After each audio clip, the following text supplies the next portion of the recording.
கேக்குறல்ல, யார் இந்த போட்டோஸ் அனுப்புனா? சூப்பர் மார்க்கெட்ல இருந்து வீடு வரைக்கும் ஃபாலோ பண்ணி போட்டோஸ் எடுத்திருக்காங்க. யாரு? கீர்த்தி. என்ன கீர்த்தி? ஓ, கோட்ல உனக்கு எதிர் வைக்கலா? என் வீட்ல எனக்கு எதிரா இருக்கறவ. இந்த வீடியோவில் நம்ம பார்க்குறது உப்பு புளி காரம் எபிசோட் 65. அதில் என்ன நடந்துச்சு அப்படிங்கிறது தான் பார்க்க போகிறோம். என் தங்கச்சி கீர்த்தி. அந்த ஜிம் ட்ரைனரா? அவளேதான். இங்கே வந்து பார்த்திங்கன்னா நம்ம சின்மை வந்து அவங்க பாய் ஃப்ரெண்டு கூட வந்து ஷாப்பிங் போயிருப்பாங்க. அதெல்லாம் வந்து பார்த்திங்கன்னா யாரோ ஃபோட்டோ எடுத்து அவங்க வாட்ஸ்அப்புக்கு அனுப்பிட்டாங்க. அப்போ தான் வந்து 2 பேரும் பேசிக்கிறாங்க, யாராருக்கும் எப்படி வந்து இந்த ஃபோட்டோலாம் வந்துச்சு, அப்படியே வந்து நம்ம போனதெல்லாம் வந்து ஃபாலோ பண்ணி எடுத்திருக்காங்களே அப்படிங்கிற மாதிரி அவங்க பாய் ஃப்ரெண்ட் வந்து அவங்கள்ட்ட கேட்குறாங்க. ஒன்று வந்து அது வேறு யாரும் இல்லை, என்னோடய தங்கச்சி கீர்த்தி தான் வந்து எடுத்து எனக்கு அனுப்பிச்சிருக்கா அப்படிங்கிற மாதிரி வந்து சின்மை சொல்லிடுறாங்க. உனக்கும் அவளுக்கும் சண்டை வந்துகிட்டே இருக்குன்னு சொல்லுவியே? அட அதுதான் சொல்கிறாங்களே, சும்மா கேள்வி கேட்டுக்கிட்டே. இப்போ நம்ம சின்மை என்ன பண்ண போகிறாங்க அப்படிங்கிறது தான் தெரியலை. வாங்க என்ன நடக்குது அப்படிங்கிறத பார்ப்போம். வாங்க சின்மயி. நீ என்னங்க? சும்மாதான். சிஸ்டர், உங்க கிளைண்ட்ஸ் எல்லாம் யூசுவலா சொல்லுவீங்களே, சொல்வதெல்லாம் உண்மை உண்மை தவிர வேறு இல்லை. அது அவங்களுக்கு மட்டும் தான், உனக்கு இல்ல? அட நக்கல் பண்ணது போதுமா, சீக்கிரம் மேட்ருக்கு வா. ஒரு ஆள் போய் சொல்லலாம், ஏக்கர் கணக்குல. இதுக்கப்புறம் இந்த எபிசோடில் என்ன நடந்துச்சுன்னு பார்க்குறதுக்கு முன்னாடி எனக்கு ஒரே ஒரு உதவி, அதாவது ஒரு ஹெல்ப் பண்ணிடுங்க. என்ன அப்படின்னு வந்து பார்த்திங்கன்னா, நம்ம ரொம்பவே கஷ்டப்பட்டு 11,400 சில்லற சப்ஸ்கிரைபரை ரீச் பண்ணிட்டோம். இன்னும் நீங்கள் கொஞ்சம் மனசு வச்சிங்கன்னா இந்த வாரத்துலேயே வந்து பார்த்திங்கன்னா 20K, அதாவது 20,000 சப்ஸ்கிரைபரை ரீச் பண்ணலாம். அதனால் வந்து கொஞ்சம் வந்து நீங்கள் சப்போர்ட் பண்ணி இவ்வளோ தூரம் வந்து வீடியோ வந்து வாரம் வாரம் பார்த்துக்கிட்டு வரீங்க. இத்தனை வாரமாக நான் வந்து அவ்வளோவா சப்ஸ்கிரைப் பண்ணுங்கன்னு உங்கள்கிட்ட அவ்வளோவா கேட்டதில்லை. இந்த வாரம் கேட்குறேன், தயவுசெய்து கொஞ்சம் சப்ஸ்கிரைப் பண்ணி சீக்கிரமாக அந்த 20Kவை ரீச் பண்ணுறதுக்கு வந்து ஒரு ஹெல்ப் பண்ணுங்கள். முடிஞ்சளவு உங்கள் ஆதரவு வந்து தெரியுங்க. இதை வந்து என் சேனலாக பார்க்காம நம்ம சேனலாக பார்த்து கொஞ்சம் சப்ஸ்கிரைப் பண்ணுங்கள். ஓகே, இப்போ வாங்க என்ன நடந்துச்சு அப்படிங்கிறத பார்க்கலாம். நீ எல்லாம் கிலோமீட்டர் கணக்கில் போய் சொல்லிருக்க, அது எப்படி? ஆஃபீஸ் தூரமா இருக்கு, தூங்க முடியல, சாப்பிட முடியல. இங்கே நம்ம சின்மையை போட்டு கீர்த்தி கிளிகிளின்னு கிளிக்க. ச்சே, என்னெல்லாம் சொன்ன? நானும் உன்னை நம்பிட்டேன்னு பார்த்துக்கோயே. இங்கே சின்மை வந்து பாவங்க ரொம்ப நல்லாவே மாட்டிக்கிட்டாங்க. அவ்வளோதான், முடிச்சு விட்டீங்க போங்க அப்படிங்கிற மாதிரிலாம் வந்து மேட்ரு வந்து நல்லா சிக்கிருச்சு. என்ன? குவா குவா. எத்தனை மாசம்? பாவங்க நம்ம சின்மை ரொம்ப நேரமாக கெஞ்சின்னு கெஞ்சுறாங்க. ஆனால் அந்த பொண்ணு வந்து கொஞ்சம் கூட மனசு இறங்கி வரவே மாட்டேங்குது. என்னதான் எதிர்பார்க்குதுன்னு தெரியல அவங்கள்ட்ட இருந்து. அதெல்லாம் ஒண்ணும் இல்ல, நாங்க லிமிட்ல தான் இருக்கோம். ஆமா ஆமா, உங்க லிமிட் தான் நான் சூப்பர் மார்க்கெட்லயே பார்த்தனே. பாவம் இவங்க வேற இவங்கள்ட்ட மாட்டிக்கிட்டு ரொம்பவே படாத பாடு பட்டுக்கிட்டு இருக்காங்க. எப்படி வந்து இவங்களை சமாளிக்க போகிறாங்க அப்படிங்கிறது தான் தெரியலை. எப்படியும் வந்து ஏதாவது ஒன்று பண்ணி சமாளிச்சிருவாங்கன்னு நினைக்கிறேன். நீங்கள் என்ன நினைக்கிறீங்கிறத கமெண்ட்டில் சொல்லுங்கள். சின்மயி, இவ்வளோ எக்ஸ்பென்சிவாக ஹேண்ட் பேக்ல வாங்கி தருவேன் நான் எதிர்பார்க்கவே இல்லை. நான் என்ன ஆசைப்பட்ட வாங்கி கொடுத்தேன். அடச்சே, இந்த பேகுக்காகையா இவ்வளோ தூரம் கஷ்டப்படுத்தினேன். இது அப்போயே கேட்டிருந்தா டக்குன்னு வாங்கி கொடுத்துருப்பாங்க. இதுக்கு போய் இவ்வளோ பில்டப்பா.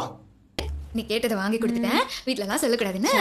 அது முக்கியமா அம்மா கிட்ட சொல்லக்கூடாதுடி. பார்த்தீங்களா, லஞ்சம் கொடுக்கக்கூடாது வாங்கவும் கூடாது அப்படின்னு சொல்கிறாங்க. ஆனால் இங்கே வந்து ஒரு வக்கீலே வந்து லஞ்சம் கொடுக்குற நிலைமை ஆயிடுச்சு.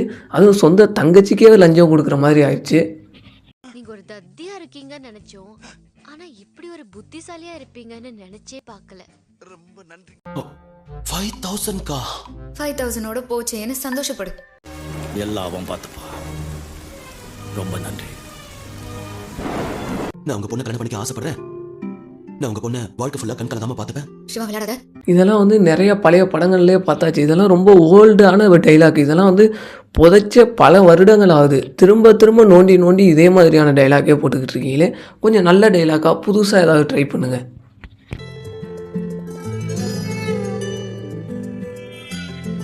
என்னை பொறுத்தவரை இந்த ரொமான்ஸ் சீனை பார்த்தா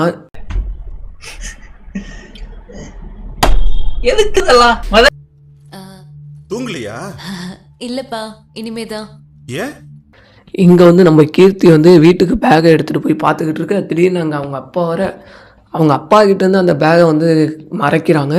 அப்போ வந்து பார்த்தீங்கன்னா அவங்க அப்பா வந்து என்ன ஏது எதை மறைக்கிறா அப்படிங்கிற மாதிரி கேட்டுறாரு. கீர்த்தி, என்னமோ என் பொண்ணு மறைக்கிறாளே.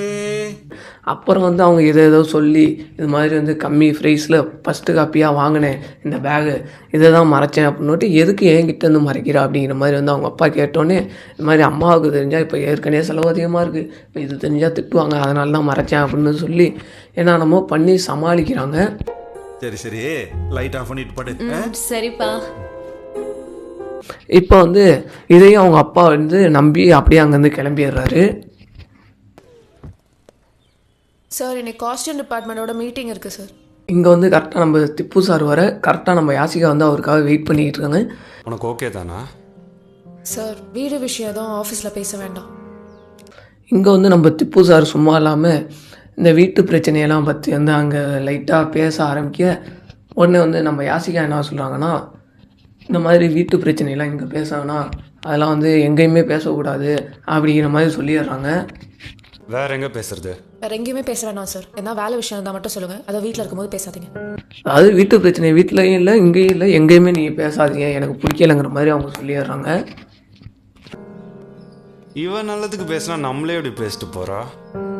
ஆனால் பாவங்க நம்ம திப்பு சார் யாருமே மதிக்காமல் எல்லாமே வந்து கலாய்க்கிறாங்க, வச்சு செய்கிறாங்க, ஒரு ஏதாவது பேசுனா கூட மதிக்க மாட்றாங்க. அப்போ அந்த மனுஷன் என்ன தான் செய்வான் பாவம். ஆல்சோ விஷுவலாக பார்க்க இதெல்லாம் கொஞ்சம் ஃபேடடாக இருக்காது ஸ்க்ரீனில். நம்ம திப்பு சாரை வந்து இங்கே சுஜியை வந்து கடுப்பேற்றுற மாதிரி கண்டபடி பேச ஆரம்பிச்சிடுறாரு. ஆமாம், அக்செப்டன்ஸ் கொஞ்சம் கஷ்டமாக தான் இருக்குது. கடுப்பாகவே இருக்காங்க. நம்ம சுஜி என்ன பண்ணுறதுன்னு தெரியாமல் அவங்களோட கோவத்தை எப்படி வெளிக்காட்டுறதுன்னு தெரியாமல் அவர் சொல்கிறதெல்லாம் கேட்டுக்கிட்டு இருக்காங்க. இவரும் வாயை வச்சுக்கிட்டு சும்மா இல்லாமல் ஒரு இஷ்டத்துக்கு வந்து பந்தாவாக அடிச்சு விட்டுக்கிட்டு இருக்காரு. இப்போ இவர் அங்கேருந்து போனதுக்கப்புறம் அவர் திட்டுற மாதிரியே சாடமாடையாக வந்து இந்த பொண்ணை திட்டுற மாதிரி அவரை திட்டுறாங்க. உடனே வந்து நம்ம திப்பு சார் வந்து திரும்ப வந்து பேசுகிறாங்க அந்த சுஜிக்கிட்ட. ஹே, ரிலாக்ஸ்டாக பண்ணுங்க, நோ வரிஸ்.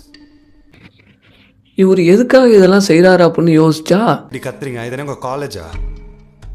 ஜூனியர்ஸ் புலி பண்ணுற மாதிரி பண்ணிருக்கீங்க. நம்ம யாசிகாவுக்காக இந்த சுஜியை வந்து வச்சு செய்கிறாரு.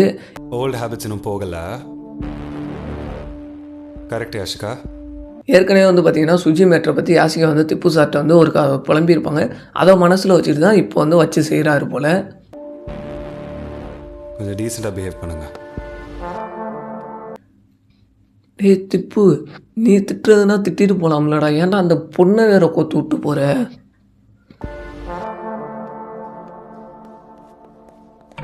பாவம், இதனால் நம்ம யாசிகாவுக்கு பின்னாடி என்ன பிரச்சனை வரப்போகுதுன்னு வேறு தெரில. ஏன்னா இவர் சும்மா இல்லாமல் ஏதேதோ வந்து பண்ணி விட்டு போயிட்டாரு. எப்படி மாசா கெத்தா திப்புவா? குடிச்சிருக்கீங்களா? என்னது? யோ சிவனேன்னு உன் வேலையை பார்த்துட்டு நீ பாட்டில் போக வேண்டியதானே, என்னயா போயா? அதனால யா எனக்காக ரிவெஞ்ச் எடுக்க நீங்கள் யார்? அட அவர் யாருன்னு கூட தெரியல, அவர் உங்கள் அண்ணம்மா, என்ன மறந்துட்டே? அதுக்குள்ளேயும் எத்தனை எபிசோடாக வந்து சொல்லிக்கிட்டு இருக்காங்க இவர் தான் உங்கள் அண்ணன், இவர் தான் உங்கள் அண்ணன்னு. இன்னமும் வந்து நீ வந்து யார் யாருன்னு கேட்டால் என்ன அர்த்தம்? இதெல்லாம் நம்புற மாதிரியாங்க இருக்குது. ஆரம்பத்தில் நானும் தான் நம்பினாதான் சோறு போடுன்னு தாத்தா சொன்னாரு, அதுலேருந்து நம்பிட்டேன். நீங்கள் சாப்பிட்றீங்களா? இல்லை உண்மைதான் நம்புறேன். உனக்கு தெரிஞ்ச பொருளா வாங்க. எங்களை பழி வாங்க தானே எங்கள் வீட்டுக்குள்ளே வந்திருக்கீங்க. பழி வாங்கவா? என்ன புது சீரியஸ் ஸ்கிரிப்ட் ஏதாவது யோசிக்கிறியா? ஐயோ ஆமா, நீ வேறு காமெடி பண்ணிட்டு இவனாவது பழி வாங்கினதாவது. இவனே ஒரு டம்மி பீஸு, இதில் இவன் ரிவெஞ்சு கொடுத்து ஒரு குடும்பத்தை பழி வாங்கிடுவா போகிறான். என்னம்மா போமாங்கிட்டு. இவ்வளோ நாள் அப்பா பார்க்க தோணல, இப்போ சடனாக தோணுதுன்னா அதுக்கு என்ன காரணம்? என்ன காரணம்? எல்லாமே அந்த ஸ்கிரிப்ட் எழுதின டேரக்டர் தான். அவரால் தான் வந்து இங்கே இவ்வளோ பெரிய பிரச்சனையாக ஓடிக்கிட்டு இருக்கு. ஒழுங்காக எழுதுனாரு. இவங்க ரெண்டு பேர்த்தையும் ஃப்ரெண்டாகவே எழுதியிருந்தா கூட இன்னும் கொஞ்சம் நல்லா இருந்திருக்குமோ என்னமோ. எனக்காக ஒரு ஹெல்ப் பண்ண முடியுமா? முடிஞ்சா உங்கள் மேனேஜர் போஸ்ட்லேருந்து என்னை மாற்றிடுங்க. ஏன்? ஓ, நீ அப்படி வரியா? என்னால் உங்களை வீட்டில் ஒருத்தராகவும் ஆஃபீஸில் வேற ஒருத்தராகவும் பார்க்க முடியல. நம்ம யாசிகா சொல்கிறதும் ஒரு வகையில் வந்து கரெக்டு தான்னு தோணுது. சரி, ஜார்ஜ் கிட்ட பேசுகிறேன். தேங்க்யூ. இப்போது இந்த பிரச்சனையை வந்து நம்ம சார்ஜ் வந்து என்ன சொல்லி தீர்த்து வைக்க போகிறாரு, என்ன பண்ண போகிறாரு அப்படிங்கிறத அடுத்த எபிசோடில் தான் பார்க்க முடியும். அடுத்த எபிசோடு வந்து இந்த வீடியோ வந்து அடுத்த அரை மணி நேரத்துக்குள்ளேயே வந்து அடுத்த எபிசோடு வந்துருக்கும். அதோட லிங்க் வந்து ப்ளேலிஸ்ட்டில் இருக்குது. அப்படி இல்லைனாலும் நீங்கள் நம்ம வீடியோக்குள்ளே போனீங்கன்னா இந்த வீடியோ வந்து பார்த்து முடித்ததுக்கப்புறம் 5 நிமிஷம் கழிச்சு நீங்கள் ஸ்க்ரோல் பண்ணிங்கன்னா அந்த வீடியோ முன்னாடியே இருக்கும். மறக்காமல் அதையும் போய் பாருங்கள். ஓகே, மறந்துடாமல் இன்னும் 20Kக்கு கொஞ்சோண்டு சப்ஸ்கிரைபர் தான் தேவைப்படுறாங்க. ஸோ முடிஞ்சளவு சப்போர்ட் பண்ணி சப்ஸ்கிரைப் பண்ணுங்கள். குட்டி மோதி எப்படியோ 11,000 சில்லற வந்தாச்சு. இன்னும் கொஞ்சம் சப்போர்ட் பண்ணீங்க அப்படின்னா வந்து நான் சீக்கிரமாக 20,000 ரீச் பண்ணிடுவேன். கண்டிப்பாக 20,000 ரீச் பண்ணால் ஒரு சர்ப்ரைஸ் கிஃப்ட் வந்து நம்ம சப்ஸ்கிரைபர்களுக்காக உண்டு. ஸோ முடிஞ்சளவு சப்ஸ்கிரைப் பண்ணுங்கள். ஒரு 5,000 பேர் 6,000 பேர் பார்க்குறீங்க ஒவ்வொரு வீடியோவும் எபிசோடும். ஸோ அதுலேருந்து வந்து ஒவ்வொரு வீடியோவுக்கும் வந்து பார்த்திங்கன்னா ஒரு 1000 பேர் சப்ஸ்கிரைப் பண்ணாவே எனக்கு கொஞ்சம் சந்தோஷமாக இருக்கும். அடுத்தடுத்த வீடியோஸ் பண்ணுறதுக்கும் ஒரு மோட்டிவேஷனாக இருக்கும். அதனால தான் கேட்குறேன், ஒரு 1000 பேர் சப்ஸ்கிரைப் பண்ணிங்கனாவே போதும். இல்லை அப்படின்னா வந்து 2000 பேராக கூட சப்ஸ்கிரைப் பண்ணுங்கள். ஓகே, அடுத்த எபிசோடில் பார்க்கலாம். மறக்காமல் அடுத்த எபிசோடு வந்து பார்த்துருங்க.